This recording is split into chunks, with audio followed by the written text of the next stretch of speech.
බලමු අපි ඉස්සරහින් පේන පැනරාම එක හරි ලස්සනයි. පොඩ්ඩක් වීඩියෝ කරගෙන පේනවා නේද ඉස්සරහ කඳු ටික. අන්න අර පේන අයිස් කන්ද දිහාට යන්න තමයි දැන් මේ හිතාගෙන යන්නේ. ඔය පැනරාම එකේ තියෙන කඳු ටික මාරම ලස්සනයි.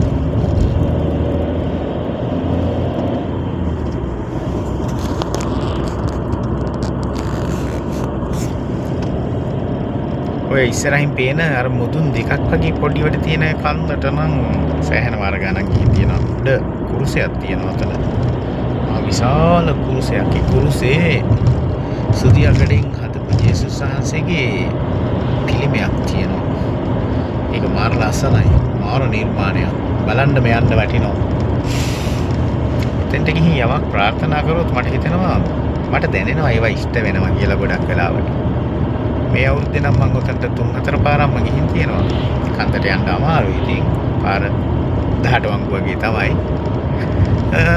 නමුත් මේ පැනරාම එක හැමදාම මාව හිත වශී කරපු පැනරාම එක බලන්න. අර කඳු.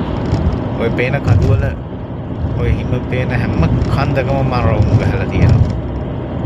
ඔය ගම්මාන වල. මාර ලස්සනයි. හරි පිරිසිදු වාතය තියෙන්නේ.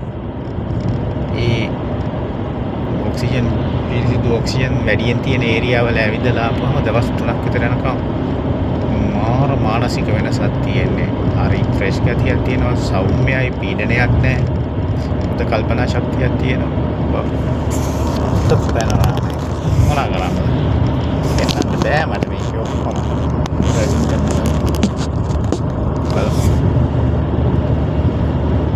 එහෙට පේන ඔක්කොම කැමරාවට ගන්න බෑ කියලා ඒක මම විශ්වාස කරනවා. PV හැට පේන එකෙන් 10% විතර තමයි කැමරාවට ගන්න පුළුවන්. බලමු කන්ද උඩට ගියාම ලස්සන ෆොටෝ ටිකක් ගමු. කොහොමද කන්දට හිම වැටලා තියෙන්නේ කියලා. ඒ සුදු පාටට පේන්නේ පළාත් කන්දට හිම වැටුනේ ඒවා තමයි.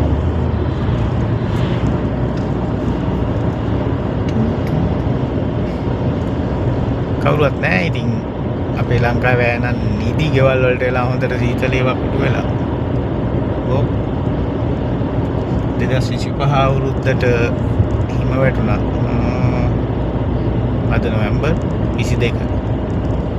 ඊයේ 21 සිකුරාදා නොවැම්බර් 21 විස්සර බ්‍රහස්පතින්දා රෑ සිකුරාදා දෙකේම හිම වැටිලා තියෙනවා. ඔය කඳුවල